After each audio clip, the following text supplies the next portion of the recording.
ಹಿಂದಿನ ವಿಡಿಯೋದಲ್ಲಿ ಧ್ಯಾನದ ಬಗ್ಗೆ ಕೆಲವು ವಿಷಯನ ತಿಳ್ಕೊಂಡಿದ್ವಿ. ಧ್ಯಾನ ಕೊಡೋದು, ಧ್ಯಾನ ಮಾಡೋದು, ಧ್ಯಾನ ಘಟಿಸೋದು, ಇವು ಮೂರು ಬೇರೆ ಬೇರೆ. ನಾವು ಏನಾದರೂ ಧಾರಣೆ ಮಾಡಬೇಕಾಗ್ತದೆ. ಎಲ್ಲಿಯವರೆಗೆ ಧಾರಣೆ ಏನು ಇರಲ್ವೋ ನಾವು ಧ್ಯಾನ ಎಲ್ಲಿಡೋದು? ಧಾರಣೆ ಒಂದು ಕಲ್ಪನೆಯೂ ಆಗಿರಬಹುದು, ಒಂದು ಅವಸ್ಥೆನೂ ಆಗಿರಬಹುದು, ಒಂದು ಅನುಭವನೂ ಆಗಿರಬಹುದು. ನಾವು ಯಾವ ಧ್ಯಾನ ಪ್ರಾಪ್ತಿ ಮಾಡ್ಕೊಳ್ಳಿಕ್ಕೆ ಬಯಸ್ತಾ ಇದ್ದೀವಿ ಅದು ನಮ್ಮ ಮೇಲೆ ಅವಲಂಬನೆ ಆಗಿರ್ತದೆ. ಜಾಸ್ತಿ ಯೋಗಿಯ ಧ್ಯಾನ ಅದು ಬೇರೆ ರೀತಿಯದೇ ಆಗಿರ್ತದೆ. ಈ ಸಾಮಾನ್ಯ ಮನುಷ್ಯನ ಧ್ಯಾನ ಅದು ಒಂದು ರೀತಿ. ಧ್ಯಾನದಲ್ಲಿ ಸಾಮಾನ್ಯ ಅನುಭವ ಏನಾಗ್ತದೆ, ಅದರಿಂದ ಮನಸ್ಸು ಶಾಂತ ಆಗ್ತದೆ. ನಾವು ಯಾವುದ್ರ ಮೇಲಾದರೂ ಫೋಕಸ್ ಮಾಡಲಿಕ್ಕೆ ಲಾಯಕ್ಕಾಗಿರ್ತೀವಿ. ನಾವು ಯಾವುದಾದ್ರೂ ಒಂದು ವಿಷಯನ ಚೆನ್ನಾಗಿ ಅರ್ಥ ಮಾಡ್ಕೋಬೋದು, ಅದರ ಆಳಕ್ಕೆ ಇಳಿಬೋದು. ಇದು ಧ್ಯಾನದ ಸೂಕ್ಷ್ಮ ಶಕ್ತಿ. ಇವು ಪ್ರಾಥಮಿಕ ಸಿದ್ಧಿ ಅನ್ನಬಹುದು. ಆದರೆ ಧ್ಯಾನದ ಅವಕಾಶ ಏನಿದೆ ಅದು ಇಲ್ಲಿ ತನಕನೇ ಸೀಮಿತ ಅಲ್ಲ. ನನ್ನ ಆರೋಗ್ಯ ಚೆನ್ನಾಗಿ ಸುಧಾರಿಸ್ತಾ ಇದೆ, ನನ್ನ ಮನಸ್ಸು ಸಮಾಧಾನವಾಗಿದೆ, ನನ್ನಲ್ಲಿ ಪಾಸಿಟಿವಿಟಿ ಜಾಸ್ತಿ ಆಗ್ತಾ ಇದೆ, ಇವೆಲ್ಲ ಪ್ರಾಥಮಿಕ ಶ್ರೇಣಿ. ಅದು ಪೂರ್ಣ ರೂಪದ ಧ್ಯಾನ ಅಲ್ಲ. ಪೂರ್ಣ ರೂಪದ ಧ್ಯಾನ ಅಂದರೆ ನಾವು ಬೋಧಿ ಅವಸ್ಥೆಯಲ್ಲಿ ಸ್ಥಿರ ಆಗೋದು. ಹಾಗಾಗಿ ನಾವೇನಾದರೂ ಧಾರಣೆನ ಹಿಡಿಬೇಕಾಗ್ತದೆ. ಅದು ಮಂತ್ರ ಆಗಿರ್ಬೋದು, ಯಂತ್ರ ಆಗಿರ್ಬೋದು, ತಂತ್ರ ಆಗಿರಬಹುದು. ಪ್ರಾಥಮಿಕ ಒಂದೊಂದೇ ಹಂತದಿಂದ ನಾವು ಸಾಗಬೇಕಾಗ್ತದೆ.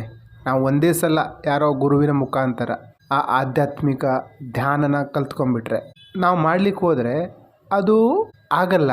ಯಾಕಂದರೆ ನಾವು ಪ್ರಾಥಮಿಕವಾಗಿ ಇನ್ನೂ ಸದೃಢ ಆಗಿಲ್ಲ. ನಾವು ಧ್ಯಾನ ಮಾಡಬೇಕು, ಧ್ಯಾನದಲ್ಲಿ ಏನಾದರೂ ಸಿದ್ಧಿ ಮಾಡ್ಕೋಬೇಕು ಅಂತ ಅಲ್ಲಿ ಇಲ್ಲಿ ಅಲಿತಾ ಇರ್ತೀವಿ. ಧ್ಯಾನದಿಂದ ಸಿದ್ಧಿ ಆಗಲ್ಲ. ಸಿದ್ಧಿ ಆಲ್ರೆಡಿ ನಮ್ಮೊಳಗೆ ಇನ್ಬಿಲ್ಟ್ ಆಗಿದೆ, ಆಲ್ರೆಡಿ ಇದೆ. ಅದು ನಮ್ಮ ಧಾರಣೆನೇ ತಪ್ಪಾಗಿದೆ. ಇವತ್ತಿನ ಲಾ ಆಫ್ ಅಟ್ರಾಕ್ಷನ್ ಹೇಳ್ಕೊಡ್ತಾ ಇದ್ದಾರೆ. ಅವರು ತಪ್ಪಾದ ಧಾರಣೆಯಲ್ಲಿ ನಮ್ಮನ್ನು ಕರ್ಕೊಂಡು ಹೋಗ್ತಾರೆ, ಬೇರೆ ಬೇರೆ ಕಲ್ಪನೆಯಲ್ಲಿ ಕರ್ಕೊಂಡು ಹೋಗ್ತಾರೆ. ಅವರು ನಮ್ಮ ಮಾಯೆಯ ಅವಕಾಶವನ್ನು ಇನ್ನೂ ಜಾಸ್ತಿ ಮಾಡ್ತಾ ಇದ್ದಾರೆ. ನೀವೊಂದು ನದಿಯ ಕಿನಾರೆಯಲ್ಲಿ ಕೂತ್ಕೊಂಡಿದ್ದೀರಾ, ದುಡ್ಡು ಬರ್ತಾ ಇದೆ, ಕಲ್ಪನೆ ಮಾಡ್ಕೊಳ್ಳಿ. ನೀವೊಂದು ಪ್ರಶಾಂತ ಜಾಗದಲ್ಲಿ ಕೂತ್ಕೊಂಡಿದ್ದೀರಾ, ಈ ರೀತಿ ಘಟನೆ ಆಗ್ತಾ ಇದೆ, ಕಲ್ಪಿಸ್ಕೊಳ್ಳಿ. ಕಲ್ಪನೆಯಿಂದ ಧ್ಯಾನ ಸಿದ್ಧಿ ಆಗ್ತದ? ಕಲ್ಪನೆಯಿಂದ ಸತ್ಯದ ಅನುಭೂತಿ ಆಗ್ತದ? ನಾವು ನಮ್ಮೊಳಗೆ ಸ್ಥಿರ ಆಗಲಿಕ್ಕೆ ಪ್ರಯತ್ನನೇ ಮಾಡಲ್ಲ, ಬರೀ ಕಲ್ಪನೆಯಲ್ಲೇ ವಿಹರಿಸ್ತಾ ಇರ್ತೀವಿ. ಕಲ್ಪನೆಯಲ್ಲಿ ಮನಸ್ಸು ಜಾಸ್ತಿ ಆಕ್ಟಿವ್ ಆಗ್ತದೆ. ಧ್ಯಾನ ಅಂದರೆ ಕಲ್ಪನಾ ಶಕ್ತಿನ ವಿಕಾಸ ಮಾಡೋದಲ್ಲ, ಆ ಕಲ್ಪನಾ ಶಕ್ತಿಯನ್ನೇ ನಾಶ ಮಾಡೋದು. ಏನಿದೆಯೋ ಅದನ್ನೇ ನೋಡೋದು. ಭ್ರಮೆಯಲ್ಲಿ, ಕಲ್ಪನೆಯಲ್ಲಿ ಧ್ಯಾನ ಮಾಡೋದಲ್ಲ. ಇವೆಲ್ಲ ನೀವು ನಿಜವಾಗ್ಲೂ ಧ್ಯಾನ ಮಾಡಬೇಕು ಅಂತಿದ್ದರೆ ಮಾತ್ರ. ವಿಚಾರದಲ್ಲಿ ನೀವು ಶೂನ್ಯನೂ ಆಗ್ಬೋದು, ಅನಂತನೂ ಆಗ್ಬೋದು. ಧ್ಯಾನದ ಎರಡು ಪ್ರಕ್ರಿಯೆ ಇದೆ. ನಾನು ಶೂನ್ಯ, ನಾನು ಅನಂತ. ನಾನು ನಿರ್ಗುಣ, ನಿರಾಕಾರ, ಇನ್ನೊಂದು ನಾನು ಅನಂತ. ಶೂನ್ಯ ಮತ್ತು ಈ ಅನಂತದ ನಡುವೆ ಏನು ವ್ಯತ್ಯಾಸ ಇದೆ ಹೇಳಿ? ಏನು ವ್ಯತ್ಯಾಸ ಇದೆ? ಇದು ಥಾಟ್ ಪ್ರೊಸೆಸ್ನ ಪ್ರಕ್ರಿಯೆ. ನಿಜವಾಗ್ಲೂ ಧ್ಯಾನಸ್ಥರಾದವರು, ಧ್ಯಾನ ಮಾಡೋರು, ಅವರೆಷ್ಟು ಇಂಟ್ರೋವರ್ಟ್ ಆಗಿರ್ತಾರಂದರೆ ಅವ್ರು ಯಾರ ಜೊತೆ ಜಾಸ್ತಿ ಮಾತಾಡಲ್ಲ. ಅವರು ತಮ್ಮದೇ ಲೋಕದಲ್ಲಿ ಮುಳುಗಿರ್ತಾರೆ. ಅಂಥ ಜನನೂ ಇದ್ದಾರೆ. ಇನ್ನೂ ಕೆಲವರು ಇಡೀ ಪ್ರಪಂಚನ ಸಂಮೋಹಿತ ಮಾಡಲಿಕ್ಕೆ ಹೊರಟಿದ್ದಾರೆ. ಧ್ಯಾನ ಅಂದರೆ ನಾವು ನಮ್ಮ ನಿರ್ಮಲ ಅವಸ್ಥೆಯಲ್ಲಿ, ಸ್ಥಿರ ಅವಸ್ಥೆಯಲ್ಲಿ ಇರುವುದು. ನಮ್ಮ ಬುದ್ಧಿ, ವಿವೇಕ ಜಾಗೃತ ಆಗೋದು, ಪ್ರಜ್ಞಾವಂತ ಅವಸ್ಥೆಯಲ್ಲಿರೋದು. ಧ್ಯಾನದ ಬೇರೆ ಬೇರೆ ವಿಶೇಷ ಮಹತ್ವ ಇದೆ. ಮಧ್ಯಮ, ವೈಖರಿ, ಪರ, ಪಶ್ಚಂತಿ, ಈ 4 ಅವಸ್ಥೆನ ಅರ್ಥ ಮಾಡ್ಕೋಬೇಕಾಗ್ತದೆ. ನಿಜವಾಗ್ಲೂ ನಾವು ಧ್ಯಾನದಲ್ಲಿ ಮುಳುಗೋದನ್ನು ಕಲಿತರೆ ಎಷ್ಟೋ ಘಟನೆಗಳು ನಮ್ಮ ಜೀವನದಲ್ಲಿ ನಡೀತದೆ. ನಮ್ಮ ಇನ್ಬಿಲ್ಟ್ ಪ್ರೊಸೆಸರ್ ಚೇಂಜ್ ಆಗ್ತದೆ. ನಮ್ಮ ಒಳಗಡೆ ರ್ಯಾಮ್ ಇನ್ 2 GB ಇತ್ತು, ಅದು ಡೈರೆಕ್ಟ್ 12 GB ಆಗಿಬಿಡ್ತದೆ, ಅಥವಾ ಅದಕ್ಕಿಂತ ಜಾಸ್ತಿ. ನಮ್ಮ ಮೆಮೊರಿ ಪವರ್ ಶಾರ್ಪ್ ಆಗ್ತದೆ. ನಾವು ಯಾವುದೇ ಪರಿಸ್ಥಿತಿಯಲ್ಲಿ, ಯಾವುದೇ ಘಟನೆಯನ್ನು ಕ್ಷಣ ಮಾತ್ರದಲ್ಲಿ ಅದನ್ನು ಅರ್ಥ ಮಾಡ್ಕೊಳ್ಳಬಲ್ಲೆವು. ನಾವು ಬ್ರಹ್ಮಾಂಡದ ಜೊತೆ ಕನೆಕ್ಟ್ ಆದಾಗ ಈ ಬ್ರಹ್ಮಾಂಡದಲ್ಲಿ ನಡೆಯುವ ಘಟನೆಗಳಿಗೆ ನಾವು ಸಾಕ್ಷಿಯಾಗ್ತೀವಿ. ಬ್ರಹ್ಮಾಂಡದ ಆಚೆ ಹೋಗ್ಲಿಕ್ಕೆ ನಾವು ಸಾಧ್ಯ ಆದಾಗ ನಿರ್ವಾಣ, ಕೈವಲ್ಯದ ಪ್ರಾಪ್ತಿ ಆಗ್ತದೆ. ಅಂದರೆ ನಾವು ಈ ಭೌತಿಕ ಘಟನೆಯಲ್ಲಿ ಏನು ಬೇಕಾದರೂ ಚೇಂಜ್ ಮಾಡ್ಬೋದು. ಶ್ರೀಚಕ್ರದಲ್ಲೂ ಇದನ್ನೇ ಹೇಳಿದ್ದಾರೆ. ಅಣಿಮಾ ಸಿದ್ಧಿ, ಮಹಿಮಾ ಸಿದ್ಧಿ, ಗರಿಮಾ ಸಿದ್ಧಿ, ಪ್ರಾಕಮ್ಯ ಸಿದ್ಧಿ. ಈ ಸಿದ್ಧಿಗಳು ತನ್ನಿಂತಾನೇ ಅಭಿವೃದ್ಧಿ ಆಗ್ತವೆ. ಯಾವ ರೀತಿ ನಮ್ಮ ಧ್ಯಾನ ಜಾಸ್ತಿ ಆಗ್ತಾ ಹೋಗ್ತದೋ ಅದೇ ರೀತಿ ಈ ಸಿದ್ಧಿಗಳು ಆ್ಯಕ್ಟಿವೇಟ್ ಆಗ್ತಾ ಹೋಗ್ತವೆ. ನೀವು ಯಾವುದೇ ವ್ಯಕ್ತಿಯ ಮನಸ್ಥಿತಿಯನ್ನು ಸುಲಭವಾಗಿ ಕಂಡುಹಿಡಿಬೋದು. ಅವನ ವೈಬ್ರೇಷನನ್ನು ಕಂಡುಹಿಡಿಬೋದು. ಅವರ ಮನಸ್ಥಿತಿಯನ್ನು ಅವ್ರಿಗೆ ನೋಡಿದ್ರೇ ಅರ್ಥ ಮಾಡ್ಕೋಬೋದು. ಯಾರಿಗಾದರೂ ಟೆಲಿಪತಿ ಮೆಸೇಜ್ ಸಹ ಕಳಿಸ್ಬೋದು. ಇವೆಲ್ಲ ಸಾಮಾನ್ಯ ಸಿದ್ಧಿ. ಧ್ಯಾನದ ಅಭ್ಯಾಸದಿಂದ ಆ ರೀತಿಯ ಊರ್ಜೆ ಪ್ರಕಟ ಆಗಲಿಕ್ಕೆ ಶುರು ಆಗ್ತದೆ. ಅದಕ್ಕೋಸ್ಕರ ನಾವು ಪಾತ್ರತೆನ, ನಮ್ಮ ಯೋಗ್ಯತೆನ ನಾವು ತಯಾರು ಮಾಡ್ಕೋಬೇಕಾಗ್ತದೆ.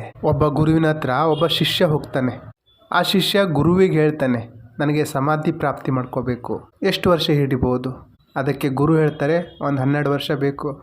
ಶಿಷ್ಯ ಹಠಮಾರಿಯಾಗಿದ್ದ, ಆಯಿತು 12 ವರ್ಷ ಆಯಿತು, 15 ವರ್ಷ ಆಯಿತು. 15 ವರ್ಷ ಆದಮೇಲೆ ಶಿಷ್ಯ ಗುರುವಿಗೆ ಹೇಳ್ತಾನೆ, ಗುರುಜಿ ನಾನು ಹೋಗ್ತಾ ಇದ್ದೀನಿ. ಗುರುಜಿ ಹೇಳ್ತಾರೆ, ಎಲ್ಲಿ ಹೋಗ್ತಿದ್ದೀಯಾ? ಶಿಷ್ಯ, ನಾನು ಸಾಯಲಿಕ್ಕೆ. ಗುರು ಕೇಳ್ತಾರೆ, ಯಾಕೆ? ಶಿಷ್ಯ ಹೇಳ್ತಾನೆ, ಎಷ್ಟು ವರ್ಷ ಆಯಿತು, ಇನ್ನು ಸಮಾಧಿಯ ಉಪಲಬ್ಧಿ ಆಗಿಲ್ಲ, ಇನ್ನು ಬದುಕಿದ್ದೇನು ಪ್ರಯೋಜನ? ಹೋಗಿ ಗಂಗೆಯಲ್ಲಿ ಹಾರ್ತೀನಿ.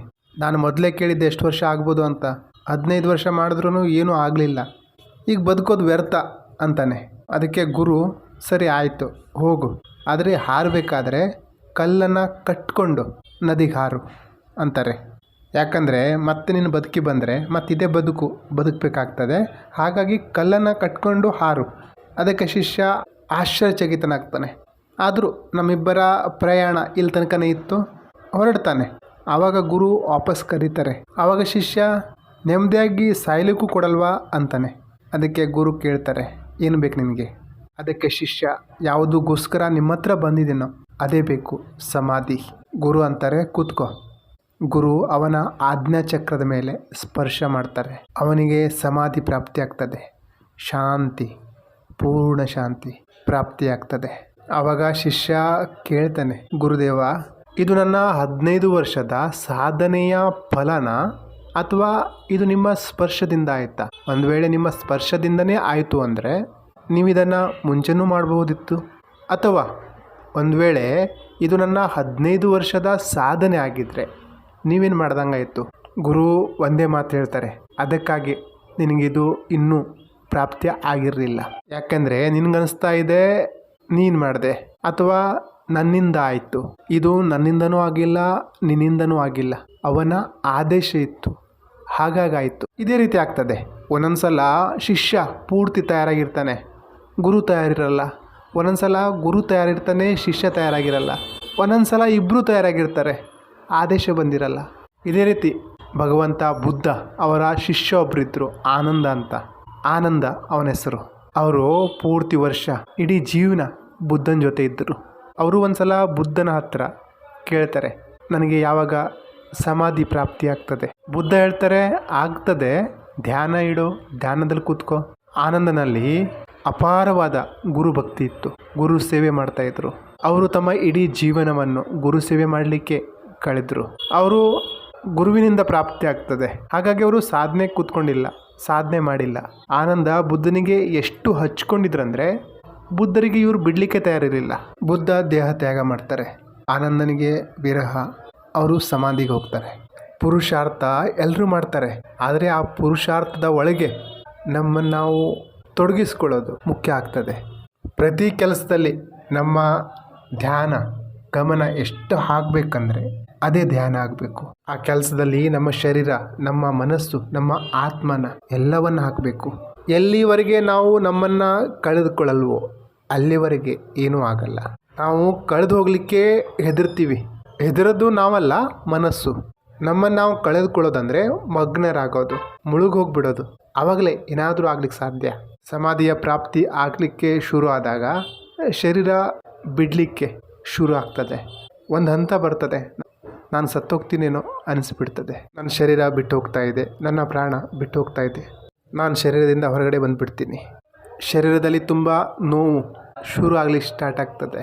ನಾವು ಮತ್ತೆ ಶರೀರನ ಹಿಡ್ಕೊಳ್ಳಿಕ್ಕೆ ಹೋಗ್ತೀವಿ. ಧ್ಯಾನದ ಮಾರ್ಗ ಯಾವ ರೀತಿ ಅಂದರೆ ನಾವು ನಮ್ಮನ್ನು ಕಳ್ಕೋಬೇಕಾಗ್ತದೆ.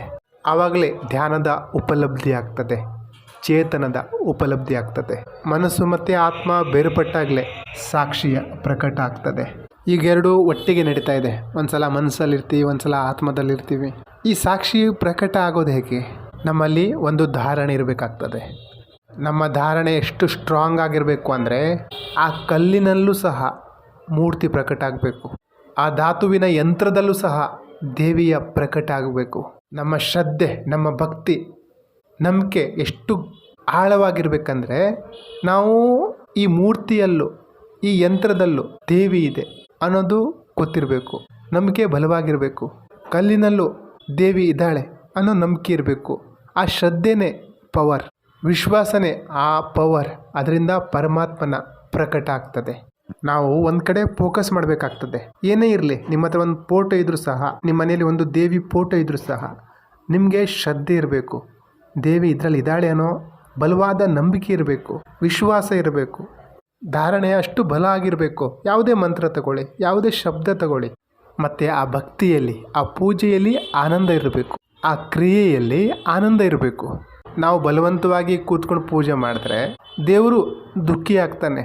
ಯಾವ ರೀತಿ ನಾವು ನಮ್ಮ ಪ್ರೇಮಿನ, ನಮ್ಮ ಸಂಗಾತಿನ ಮೀಟ್ ಮಾಡಲಿಕ್ಕೆ ಹೋದಾಗ ಖುಷಿಯಾಗಿರ್ತೀವೋ, ಆನಂದದಿಂದ ತುಂಬಿರ್ತೀವೋ, ಆ ರೀತಿ ಖುಷಿಯಿಂದ ಹೋಗಬೇಕು. ಆನಂದದಿಂದ ಕ್ರಿಯೆಯಲ್ಲಿ ತೊಡಗಬೇಕು. ನಮ್ಮ ಲಕ್ಷ್ಯ ಏನು? ನಮ್ಮ ಲಕ್ಷ್ಯ ಪರಮಾತ್ಮ ಆಗಿದ್ದರೆ ಆ ಪರಮಾತ್ಮನನ್ನು ಪ್ರೇಮದಿಂದ ಸಹಜವಾಗಿ ಪ್ರಾಪ್ತಿ ಮಾಡ್ಕೊಳ್ಬಹುದು. ನಮ್ಮ ಲಕ್ಷ್ಯ ಸಿದ್ಧಿ ಆಗಿದ್ದರೆ ನಾವು ಕಷ್ಟ ಬೀಳಬೇಕಾಗ್ತದೆ, ಸಾಧನೆ ಮಾಡಬೇಕಾಗ್ತದೆ, ಮನಸ್ಸನ್ನು ಏಕಾಗ್ರ ಮಾಡಬೇಕಾಗ್ತದೆ. ಮನಸ್ಸು ರಾಕ್ಷಸ, ಅವನ ಹತ್ರ ಎಲ್ಲ ಅಸ್ತ್ರ ಇದೆ. ನಾವು ಧ್ಯಾನ ಕೂತ್ಕೊಂಡಾಗ ಒಂದಲ್ಲ ಒಂದು ವಿಚಾರಗಳು, ಏನೋ ನೆನಪು, ಯಾವುದೋ ಕೆಲಸ ಮಾಡಬೇಕು ಅನ್ನೋದು ನಮಗೆ ಆವಾಗ ಅರ್ಥ ಆಗ್ತದೆ. ಇದೆಲ್ಲ ನಾಟಕ ಯಾರು ಮಾಡ್ತಾಯಿದ್ದಾರೆ? ಮನಸ್ಸೇ. ಪರಮಾತ್ಮನ ಎದುರು ಕೂತಾಗ ನಾವು ನಿಶ್ಚಿಂತೆಯಿಂದ ನಿರ್ವಿಚಾರವಾಗಿ ಕೂತ್ಕೊಳ್ಳಿಕ್ಕೂ ಆಗಲ್ಲ. ಯಾಕಂದರೆ ನಮ್ಮ ಹತ್ರ ಜವಾಬ್ದಾರಿಗಳಿವೆ. ನಾವು ಒಂದು ಮಂತ್ರ ಮಾಡಿದ್ರೂ ಅದನ್ನು ಬೇಗ ಮುಗಿಸ್ಬೇಕು ಅಂತಲೇ ಮಾಡ್ತೀವಿ. ಯಾವುದೇ ಸ್ತೋತ್ರ ಮಾಡಿದ್ರೂ ಸಹ ಒಂದು 5 ನಿಮಿಷದಲ್ಲಿ ಮುಗಿಸ್ಬಿಡಬೇಕು ಅನ್ನೋ ಗಡಿಬಿಡಿಯಲ್ಲೇ ಮಾಡ್ತೀವಿ. ಮಂತ್ರದ ಅರ್ಥ ಗೊತ್ತಿರಲ್ಲ, ಸ್ತೋತ್ರದ ಅರ್ಥ ಗೊತ್ತಿರಲ್ಲ, ಬೇಗ ಬೇಗ ಮುಗಿಸ್ಬಿಡ್ಬೇಕು. ಭಾವ ಶುದ್ಧಿ ಆಗಬೇಕಾಗ್ತದೆ. ಭಾವದಲ್ಲಿ ಆಹ್ಲಾದಕರ ಶಕ್ತಿ. ಯಾವ ರೀತಿ ಧ್ಯಾನ ಮಾಡ್ಬೋದು ಅಂದರೆ, ಬೆಳಗ್ಗೆ ನೀವು ಎದ್ದು ನಿಮ್ಮ ನಿತ್ಯ ಕರ್ಮನ ಮುಗಿಸಿ ಸ್ನಾನ ಮಾಡಿ ಒಂದು ಆಸನದ ಮೇಲೆ ಕೂತ್ಕೊಂಡು ಒಂದು ಊದಿನ ಕಡ್ಡಿ ಹಚ್ಕೊಂಡು ಕೂತ್ಕೋಬೋದು. ಕೂತ್ಕೊಂಡು ಮೊದಲು ನಮ್ಮ ಶರೀರದ ಎಲ್ಲ ಕ್ರಿಯೆಯನ್ನು ಶಾಂತ ಮಾಡಬೇಕು. ಆಮೇಲೆ ಮನಸ್ಸಿನ ಕ್ರಿಯೆಯನ್ನು ಶಾಂತ ಮಾಡಬೇಕು. ಕಣ್ಣು ಮುಚ್ಕೊಂಡು ಆಳವಾದ ಉಸಿರಾಟ ನಡೆಸಬೇಕು. ಶ್ವಾಸ ತಗೊಂಡಾಗ ಅದು ಹೊಟ್ಟೆ ತನಕ ಬರಬೇಕು, ನಿಧಾನ ಬಿಡಬೇಕು. ಈ ರೀತಿ ಒಂದು 18 ಸಲನೋ 27 ಸಲನೋ ಮಾಡಿ ಮನಸ್ಸು ನಿಧಾನವಾಗಿ ಶಾಂತ ಆಗ್ತದೆ. ನಂತರ ನಿಮ್ಮ ಸೂರ್ಯನಾಡಿ, ಚಂದ್ರನಾಡಿ ಅದನ್ನು ಸರಿ ಮಾಡಬೇಕು.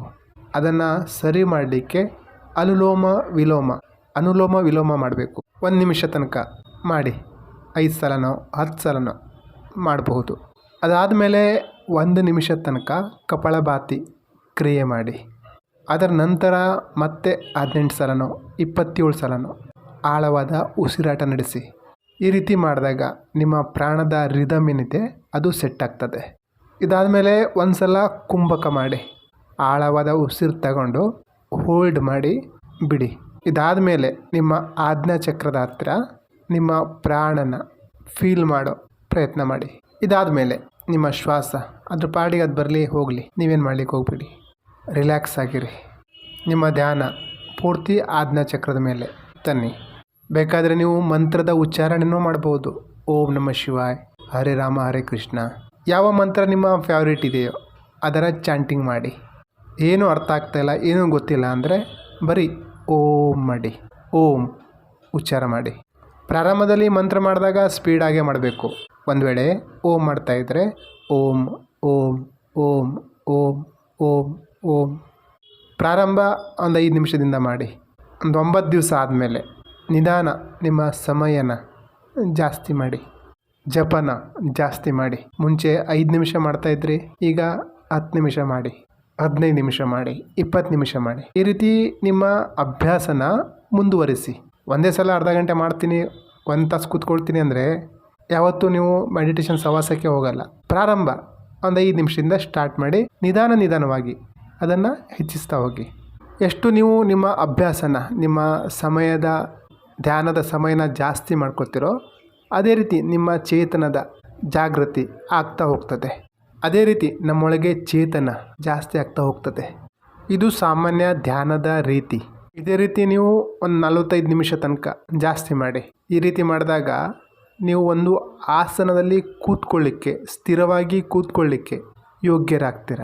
ನಿಮ್ಮೊಳಗೆ ನಿಧಾನ ಜಾಗೃತಿ ಶುರು ಆಗ್ತದೆ. ನಿಮ್ಮ ಮನಸ್ಸು ಒಂದು ಶಾಂತದ ಅವಸ್ಥೆಯಲ್ಲಿ ಇರ್ತದೆ, ಪ್ರವೇಶ ಮಾಡಲಿಕ್ಕೆ ಶುರು ಮಾಡ್ತದೆ. ಇದಿಷ್ಟು ಮಾಡಲಿಕ್ಕೆ ನೀವು ಸಮರ್ಥರಾದರೆ ಮುಂದಿನ ಸಾಧನೆ ನಿಮಗೆ ಗುರು ಕೊಡ್ತಾರೆ. ಗುರು ನಮಗೆ ಮೋಕ್ಷ ಪ್ರಾಪ್ತಿಯ ದಾರಿ ತೋರಿಸ್ತಾರೆ. ಹಾಗಾಗಿ ಮೊದಲು ನಾವು ಪ್ರಾರಂಭ ಮಾಡಬೇಕು. ಗುರು ದಾರಿ ಅಷ್ಟೇ ತೋರಿಸ್ತಾರೆ, ನಾವೇ ನಡಿಬೇಕಾಗ್ತದೆ.